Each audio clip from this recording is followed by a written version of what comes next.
bicara tentang evolusi bahan makanan pokok, artinya apa? Kita ini adalah peradaban yang paling maju. Karena apa? Ya karena kita udah makan beras. Iya, kan makan nasi. Makan nasi. Ya. Ya kalau makan beras ayam kali ya. Gitu. Anaknya belum beradab, dia udah bisa mengolah nasi. Iya. Nah ini udah cari nasi. Di tanah segala macam gitu kan gitu. Bayangin, jadi artinya kita nih sebagai orang Indonesia yang makan nasi jangan minder gitu loh. Justru ini makanan sultan sebetulnya. Makanan yang paling modern gitu ketimbang cuma makan buah apa. Sekarang kok anjuran dietnya kok makan buah. Kembali lagi ke gitu. masa peradaban yang sebelumnya ya. Makanya. Iya betul. Mau nggak bro gitu kan? Nggak mau, nggak kan? Kita harus menambah variannya. Iya, ada nasinya macam-macam. Iya, justru ada nasi di goreng, Indonesia ada kan nasi gitu. liwet, nasi kuning, Iya, nasi makanya. uduk, nasi lemak.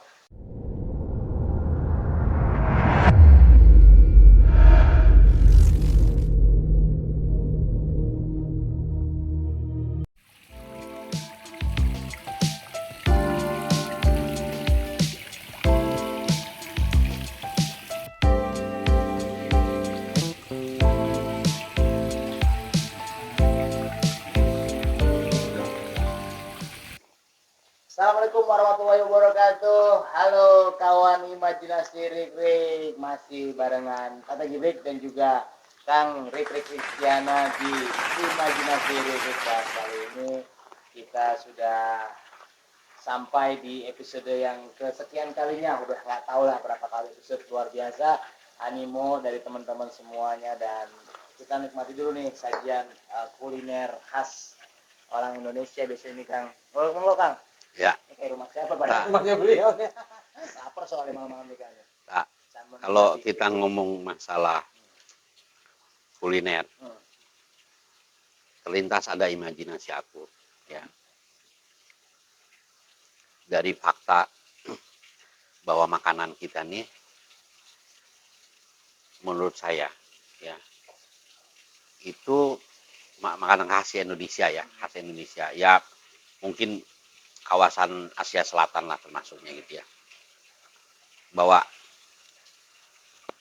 kita makan sesuatu yang sebetulnya memiliki tingkat pengolahan yang lebih rumit gitu. Oh gitu. Ya, tempe misalnya gitu ya. Tempe ini kan dari kedelai, terus kemudian difermentasi dan sebagainya gitu.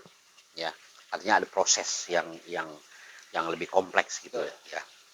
Meskipun makan tradisional, tapi ternyata pengelolaannya sudah menggunakan teknologi kan gitu loh. Betul. Ya kan? Nah, sebenarnya kalau kita mengambil logika yang sederhana ya, terkait dengan evolusi makanan gitu ya. Ya, makanan pokok lah, kita mulai dari makanan pokok dulu. Ya.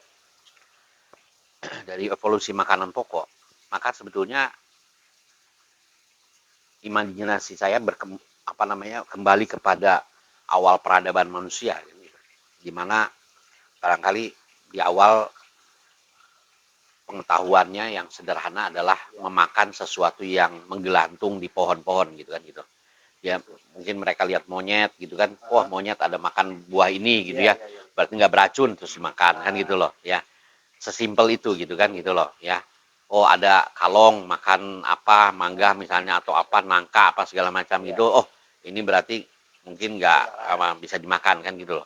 Jadi sesuatu yang memang sangat mudah untuk diambil kan gitu loh ya. Sehingga ya aku bisa mengatakan bahwa periode peradaban awal dari makanan pokok adalah memakan sesuatu yang menggantung di pohon-pohon kan gitu loh. Kan gitu. Makanya pertama kali Nabi Adam kan makannya buah kuli yang dia lihat, pohon gitu ya. Iya. Jangan makan buah. Iya. Bukan disuruh nyari dari iya betul, persis gitu kan gitu. Nah, jadi yang paling sederhana ya cara manusia untuk mengkonsumsi makanan pada saat itu adalah apa-apa yang tergantung ya terus kemudian dimakan oleh binatang-binatang atau yang lain sehingga dicontoh dan sebagainya. Yang rasa patah kelihatan ya. dimakan gitu. segala macam. Itu yang sangat sederhana. Jadi artinya peradaban di awal sekali itu yang dilakukan kan gitu. Nah, kalau kita bicara evolusi selanjutnya apa? Ya, evolusi selanjutnya kalau imajinasi aku adalah peradaban di mana orang sudah memakan makanan pokok yang adanya di bawah tanah. Oh, yang tadinya kelihatan di atas, Nah, sekarang mulai mencari masih di bawah tanah, di dalam.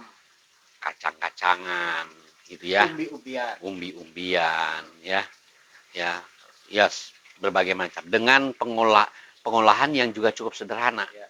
Apa? Dibakar, ya, atau direbus, kan gitu loh. Sehingga yang tadinya keras jadi lunak, Ya. kan gitu, ya kan? Ya, nggak tahu dulu ada minyak goreng atau enggak gitu misalnya, ya. Jadi ada singkong goreng segala macam gitu kan. Tapi kan artinya sesuatu yang umbi-umbian, gitu ya. Kacang-kacangan di bawah itu udah mulai dikonsumsi. Jadi artinya pencarian awal manusia gitu yang dimana tadinya makan buah-buah yang menggelantung, terus kemudian dengan sekian puluh abad atau bahkan baru kemudian masuk ke dalam tanah. Kan itu. Iya, tersembunyi, dia lihat oh ada umbi-umbian, terus kemudian barangkali dimakan oleh tikus lah apa segala macam gitu ya, terus kemudian akhirnya oh ini bisa dimakan juga kan gitu. Mungkin lagi santai, orang-orang purba zaman dulu lagi Iya, santai, iya. ngobrol-ngobrol, ngorek-ngorek sesuatu ya mungkin Iya. ada umbi. Iya, ada umbi kan gitu. Cobain kali ya, Cobain, keras wah tapi. keras, gimana kalau dibakar kan gitu loh, ya kan? Benar-benar bisa. Ya, Nakal. dibakar terus kemudian kan gitu. Nah, jadi artinya siapapun suku bangsanya, kalau makanan pokoknya ya, makanan pokoknya itu adalah makan umbi-umbian, ya, seperti kentang segala macam, itu adalah peradaban level kedua. Jadi peradabannya masih dalam level kedua gitu loh. Ya. Pengolahannya sederhana. Ya, kalau orang kan kemajuan bangsa itu kan kalau yang pembangunan itu yang kita tahu itu kan dari negara agraris, terus kemudian negara industri, sampai terakhir tuh ada negara yang namanya negara teknologi informasi, bahkan ujungnya negara budaya itu nanti apa namanya imajinasi yang selanjutnya kan gitu. Tapi intinya ada periodisasi kan gitu. Disebut orang yang beradab yang paling rendah gitu sampai yang paling tinggi kan gitu. Nah, kalau dari makanan kita lihat aja siapapun yang menggunakan memakan sebagai apa namanya bahan makanan pokok itu adalah buah-buahan, itu berarti peradabannya masih di awal gitu. Nah, yang kedua ya peradaban kedua adalah umbi-umbian. Nah, artinya siapapun yang makanan pokoknya adalah umbi-umbian, ya orang Eropa suka makan kentang apa segala macam gitu. Nah, gitu. Ya berarti sebenarnya peradaban sampai situ doang. Iya, peradaban kuliner mereka dalam hal ini makanan pokok baru tahap yang evolusi yang kedua. Nah, yang ketiga apa? Yang ketiga sesuatu yang nampaknya semak-semak gitu ya. Ya, yang ternyata itu adalah gandum. Terus dia ambil tuh yang semak biji-bijian, bulir-bulirnya itu, terus kemudian dia taruh mungkin di ini, terus dia giniin jadi tepung. Wih, ada tepung nih katanya kan gitu loh. Ya, coba diolah pakai air. Ya, terus akhirnya roti lah jadi kan gitu. Ada martabak, ada roti cane apa segala macam. Nah, itu banyak di Arab apa segala macam gitu. Itu baru peradaban yang ketiga. Jadi orang yang makanan pokoknya roti, ya secara kuliner dia masih masuk dalam peradaban yang ketiga. Dari evolusi ya bahan makanan pokok gitu loh. Nah, itu mungkin berlangsung berabad-abad, bahkan mungkin pada zaman Nabi. Ya, enggak dari zaman Nabi dulu kan makanya Nabi kan juga dengan memberi gandum, roti apa segala macam, Rasul kan zaman situ kan gitu loh ya. Ya aku nggak tahu kalau pada saat Rasul masih hidup apa Rasul makan nasi gitu ya, cuma kayaknya enggak ya. Di Arab juga nggak ada. Nah, kita nggak tahu kan gitu loh misalnya kan gitu. Tapi artinya disitulah evolusi yang ketiga. Jadi sesuatu yang sudah mulai agak kompleks gitu ya. Kompleks kenapa? Karena yang tadi buliran terus kemudian ditumbuk ya, diolah terus kemudian diolah lagi menjadi roti kan gitu. Itu makin ini ya, makin memang mulai kompleks. Terakhir ini yang kita juga akhirnya berpikir bahwa inilah peradaban terakhir dari evolusi terakhir dari makanan pokok apa? Beras. Beras. Baik. Sampai pada kesimpulan itu. Iya, karena apa? Orang mungkin setelah beratus-ratus tahun orang makan gandum, apa namanya, bikin roti segala macam, baru terus kemudian menemukan ada bulir yang adanya di kulit yang keras gitu ya. Kalau ditumbuk mah hancur gitu Iya, kan gitu loh. iya, Ya kan kalau misalnya gandum kan ditumbuk ya jadi tepung kan gitu kan gitu. Tapi kalau ini kan mau ditumbuk jadi apa kan nggak bisa. Iya, iya. Itu seolah-olah harus dikupas gitu kan gitu loh. Iya, iya, Ya kan? Nah, setelah itu kemudian dibersihkan terus kemudian di apa namanya Gabahnya dikeringkan dulu. dikeringkan dulu apa segala macam gitu ya, diolah sampai terus kemudian ketika memasaknya pun dulu tuh kan sebelum ada magic chair kan Iya, gitu iya, ya kan, di apa namanya istilahnya ditanak dulu ya. Tanah, kayak Nah, dandang langsung. iya kan ditanak dulu baru terus kemudian di apa namanya di apa namanya dibuatkan nasi yang sempurna disajikan. Itu kan berapa tahap itu bos, dari padi bahkan nanam padinya sendiri itu juga udah kompleks kan gitu loh, iya kan ya. Jadi sampai tahapan sampai di atas meja kita tersedia nasi putih full ya, hangat kan gitu ya. Itu kenikmatan luar biasa. Makanya orang dulu tuh ya yang penting nasi, biar pakai garam juga yang penting nasi, karena kenikmatannya sebagai apa namanya, sebagai apa namanya panganan pokok itu luar biasa. Nah, dia melewati proses-proses yang cukup panjang. Cukup panjang. Jadi akhirnya menjadi jadi aku pikir bahwa untuk kalau kita bicara tentang evolusi bahan makanan pokok, artinya apa? Kita ini adalah peradaban yang paling maju. Karena apa? Ya karena kita udah makan beras. Ya, kita makan nasi. Makan nasi. Ya. Ya kalau makan beras ayam kali ya. Kan ayam belum berada, dia udah bisa mengolah lagi. Iya. Nah ini udah cari nasi. Iya, iya, iya. Ditanak segala macam gitu kan gitu. Bayangin, jadi artinya kita nih sebagai orang Indonesia yang makan nasi jangan minder gitu loh. Betul. Justru ini makanan sultan sebetulnya. Iya, iya. Makanan yang paling modern gitu ketimbang cuma makan buah apa. Sekarang kok anjuran dietnya kok makan buah. Kembali lagi ke masa gitu. peradaban yang sebelumnya ya. Makanya. Iya, iya, iya, betul, betul, betul. Mau nggak bro gitu kan? Nggak mau, nggak kan? Kita harus menambah variannya. Iya, Ada makanya. nasinya macam-macam. Iya, justru ada nasi Indonesia, goreng, di ada Indonesia ada kan nasi gitu. liwet, nasi kuning, Iya, nasi makanya. uduk, nasi lemak. Bicara mengenai masalah penggunaan rempah-rempah pun, Nah, ya, waduh, Indonesia mah nggak kalah deh, iya, iya, ya. Ini benar-benar kalau kita bicara peradaban kuliner, iya. ya udahlah, ya. Kita harus nggak ada orang yang bisa membantah, bos. Iya. Ya, maksudnya gini ya. Kalau di sana tuh kan kalau makanan-makanan barat itu ya, itu kan hambar ya, karena memang nggak ada campuran-campuran rempah-rempahnya. Betul, nggak ada spicy. Nggak ada spicy. Ya bahkan mereka rela gitu ya. Ini Belanda nih rela menukar New York dengan Kepulauan Tidore Iya. karena ada rempah-rempah tuh, boy. Nyesel padahal sekarang kan mereka. Ya kan? Orang Belanda nyesel tuh. Karena nuker New York yang sekarang jadi kota termahal di dunia dengan Tidore yang tadinya dipikir cuma dia pikir itu adalah emasnya, rempah-rempah di situ. Ya, tapi ya udahlah gitu. Nah, jadi bisa dibayangin kita dari sisi pencampuran spices atau rempah-rempah itu juga luar biasa. Tetapi jangan salah ya bro, itu pun ada evolusinya. Dan evolusi kuliner dengan penggunaan rempah-rempah, kalau kalau imajinasi aku, ya aku orang Sunda, aku harus mengakui bahwa orang Sunda tuh banyak makanan yang sifatnya pengolahannya simple gitu ya. Memang yang paling maju, yang paling terkini kalau menurut aku apa pepes gitu loh.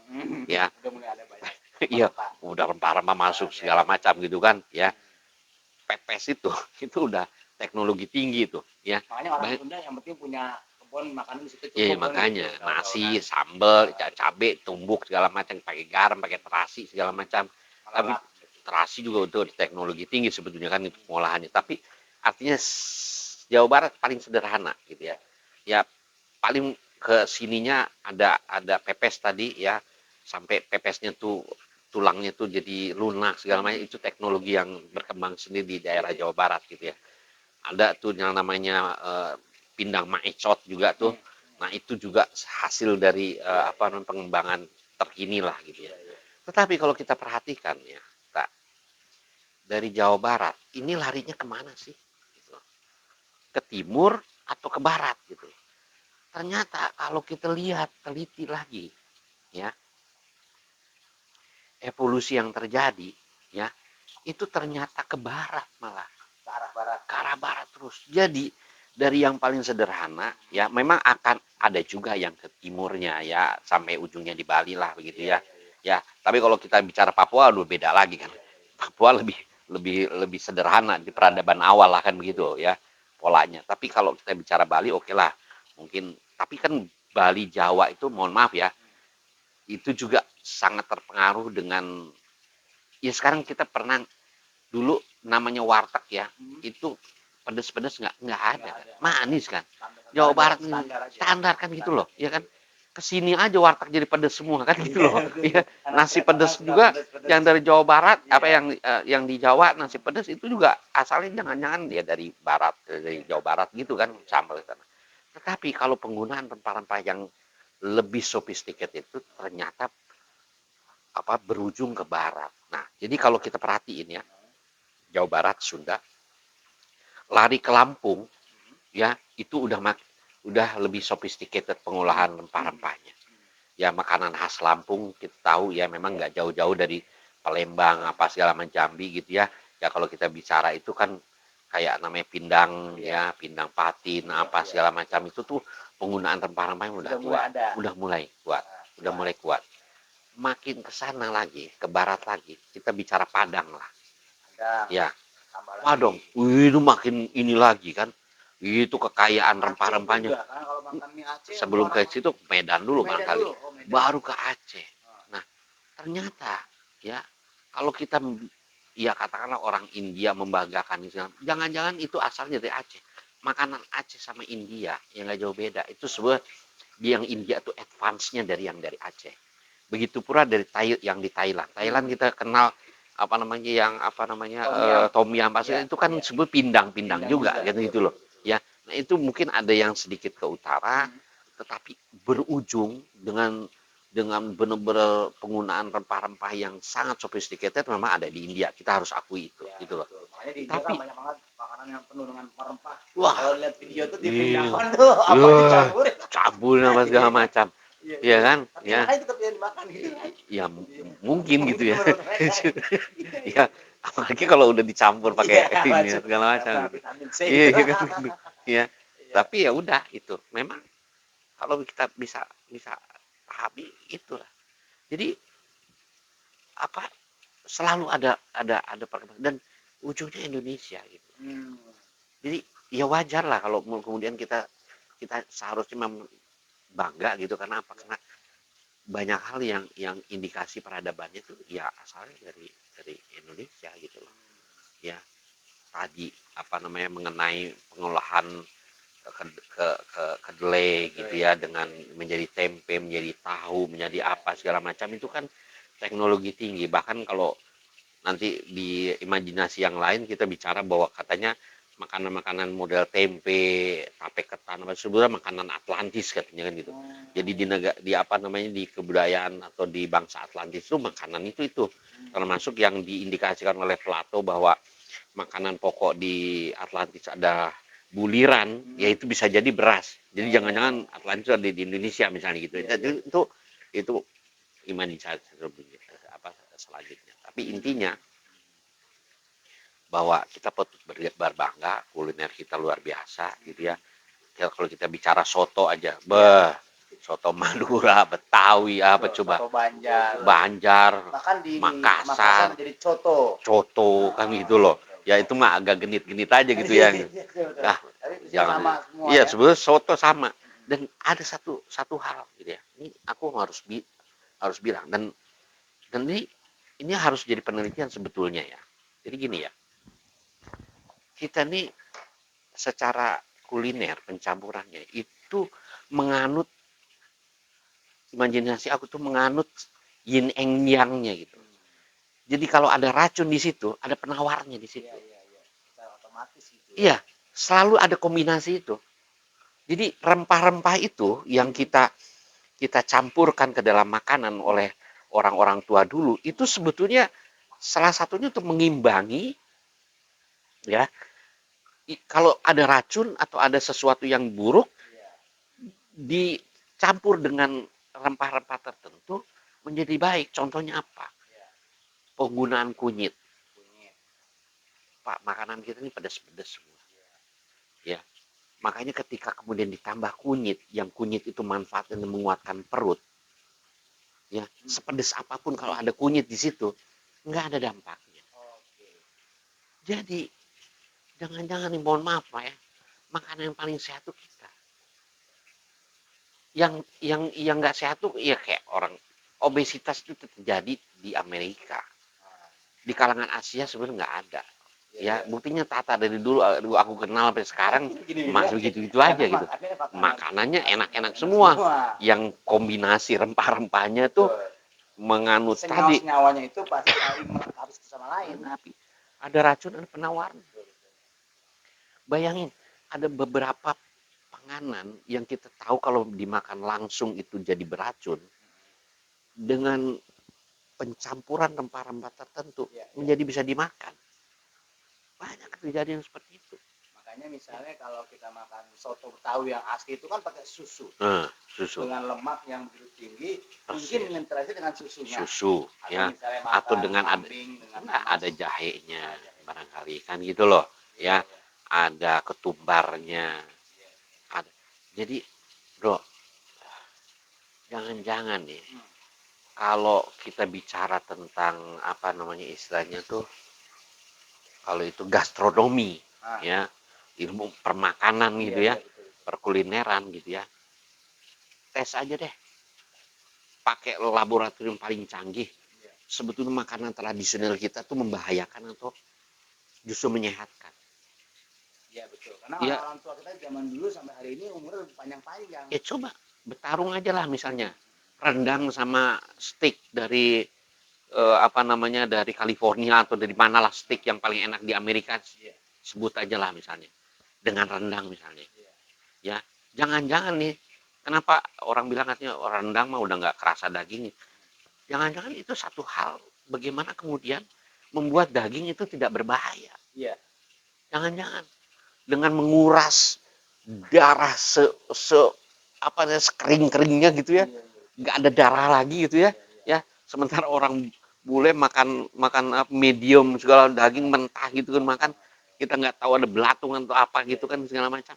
Nah kita ini rendang nih, ya udah nggak ada darahnya itu bulan-bulan namanya.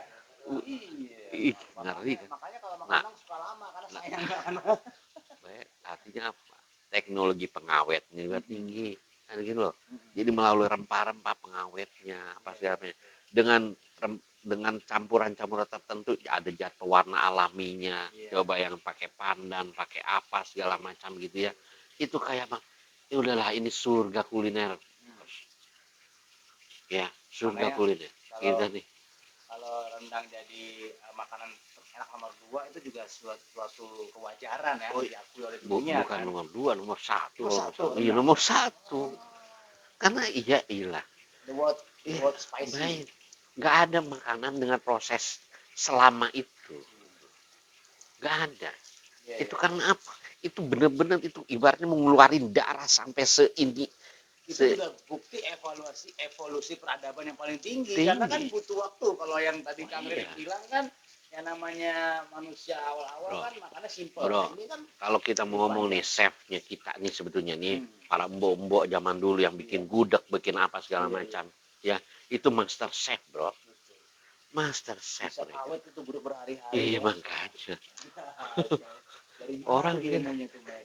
Ya itulah karena peradaban kita bos, peradaban kita. Kita nih kreatif. Jadi ini sebenarnya ya. Chef kita ini nggak hanya sekedar chef bro, seniman bro, seniman. Betul. Ya kalau Vrindavan dengan berbagai macam akrobatiknya dengan pencampurannya, Ya apapun bisa dimakan dengan campuran tertentu, ada kuah apa segala. Ya barangkali Luar biasa. ya Kita bersyukur nih kawan imajinasi lirik ya, bahwa kita hidup di Indonesia yang sudah tinggi peradaban kulinernya, sangat yang bahkan menjadi sangat referensi dari dunia sangat. luar ya. Kalau nggak salah ada tuh yang Gordon siapa yang datang ke Indonesia khusus buat masak rendang apa ya, Ya, masuk acara TV baik. National Geographic kalau nggak salah. Khusus. Cina, percampuran Cina apa segala macam gitu ya ke makanan kita tuh kan gitu. Ya kan kalau Barat mah coba apa ya, pizza itu kan martabak yang gagal gitu loh. Oh iya iya. Iya, bisa tuh martabak bantet itu sebetulnya. Iya nggak sih? Ya, Sementara kita bisa bikin yang sempurna ya. iya. Martabak ya. Ya, itu spaghetti itu kan mie yang gagal gitu loh kan gitu loh. Kalau mau bicara mie, Cina tempatnya. Iya. Nah, ceritanya mungkin siapa namanya yang pengeliling dunia tuh Marco Polo, ya lihat, ini mie kita bikin deh. Iya. Jadinya mie gagal. Loh, ini kok jadi gede-gede dan nggak bisa kecil-kecil. Ya akhirnya dia bilang spaghetti lah gitu.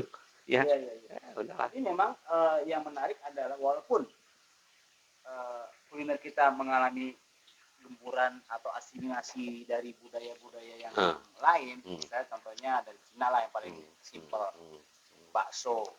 Itu kan awalnya mungkin dari Cina atau mie, tapi dengan tangan-tangan terampil orang Indonesia justru jadi sebuah makanan yang varian yang baru Iya, ya kan? bahkan kalau kita bisa bilang pencipta mie instan itu kan Indonesia. Sebelumnya nggak ada mie instan. Ya, ini makanan terenak dunia salah satunya kan mie instan katanya kan gitu loh. Iyalah, bayangin. Ya mohon maaf gitu ya. Di Afrika katanya bayar perek itu pakai mie instan. Saking, saking mahal dan enaknya gitu loh. Bayangkan, gila benar. Bahkan bumbu mie instan yang merek terkenal itu nggak bisa Tapi ditiru. balik lagi kalau kita bicara mie itu kan masih periode ketiga bos. Oh, dari Gandum. iya, gandum jadi tepung. Tetap aja nasi goreng nomor satu bos. Itu udah pencapaian yang luar biasa. Itu udah wah itu udah Iya ultimate memang kalau bicara achievement. secara umum lah ya Asia yang makan nasi kan, terutama Asia, kita nggak bicara Eropa. Memang Asia ini banyak penduduknya makan nasi, ya kan? Kalau pencapaian peradaban tertinggi boleh dibilang menurut imajinasinya di Indonesia ya wajar karena di Cina misalnya nasi sebatas nasi aja dimakan.